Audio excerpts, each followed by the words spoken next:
ఇప్పుడున్న ప్రభుత్వం మాకు ఆటో డ్రైవర్ల కోసం కార్పొరేషన్ కేటాయిస్తాము, సంవత్సరానికి 12,000 రూపాయలు ఇస్తాము అనే విషయంగా మా ఆటో డ్రైవర్లను మోసం చేసి మమ్మల్ని మభ్యపెట్టి ఓట్లు చేయించుకున్నారు, అధికారంలోకి వచ్చినారు. ఇప్పటి వరకు కనీసం ఒక ఆటో డ్రైవర్ కూడా ఈ విధంగా సాయం చేస్తామనే విషయం మీద ఏ రోజు కూడా కేబినెట్ మంత్రివర్గంలో విషయం మీద మాట్లాడడం ఇంతవరకు జరగలేదు.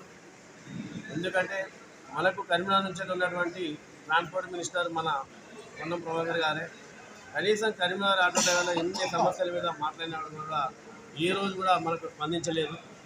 కాబట్టి దయచేసి ఇక మీదటైనా మా ఆటో డ్రైవర్ల పక్షాన మాట్లాడండి, ప్రభుత్వం మమ్మల్ని గుర్తించండి. ఇప్పుడు మళ్ళీ ఇంకోటి కొత్త సమస్య మొదలుపెట్టారు, ఆర్టీసీలో లోకల్ బస్సులు. మరి ఆ లోకల్ బస్సుల వల్ల కలిగే లాభాలు వాళ్ళకు ఉన్నాయా? మరి వాటి వల్ల నష్టాలు ఎవరికి ఉన్నాయి? మళ్ళీ మేము ఆటో డ్రైవర్లే మోసపోతున్నాం.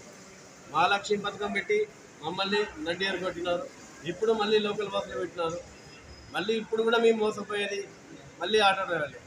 అంతేకాకుండా మళ్ళీ ఆర్టీసీ విలీనం చేసుకుంటూ కొత్త ఎలక్ట్రికల్ ఆటోలు ఆర్టీసీ ఆటోలు అన్నీ ఉపయోగిస్తూ ఉంటారు.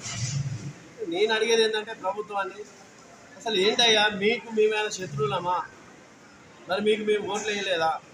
మా మీద మీకు ఎందుకు ఇంత కోపం? మేమంటే ఎందుకు ఇంత నిర్లక్ష్యం? ఏంటి మా బతుకులేంటి? మీరు ఏం చేయాలనుకుంటున్నారు? అసలు మేము ఉండొద్దా? మరి ఇంకో విధానంగా చూస్తే సెంట్రల్ గవర్నమెంట్ నుంచి వెళ్ళి ఆటో డ్రైవింగ్ లైసెన్సులు తీసేసినారు, 4 వీలర్ లైసెన్సులు మాత్రమే ఇస్తున్నారు.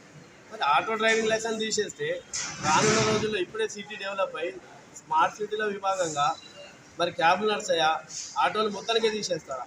మరి వేలాది లక్షలాది మంది ఉన్నటువంటి మా ఆటో డ్రైవర్ల బతుకులు ఏం కావాలా? అసలు మీరు ఏం చేయాలనుకుంటున్నారు? మీ ఏజెండా ఏంటి? మాకు ఇంతవరకు అయితే ఏం అర్థం అవ్వట్లేదు సార్.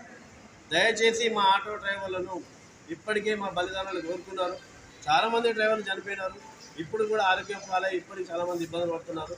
అట్టి విషయాల మీద మీరు గుర్తించి మా ఆటో డ్రైవర్ల మీద తొందరగా నిర్ణయాలు తీసుకుంటే మాకు బలిదానాలు ఆగుతాయి. కాబట్టి దయచేసి మమ్మల్ని గుర్తించండి. మేము కూడా మీకు అధికారాన్ని తీసుకొచ్చిన భాగస్వామ్యం అయినాం కాబట్టి మమ్మల్ని గుర్తించాలని సందర్భంగా తెలియజేస్తున్నాను. నా పేరు బోటు కైలేష్, తెలంగాణ ఆటో కార్మికుల అసోసియేషన్, కరీంనగర్. Thank you.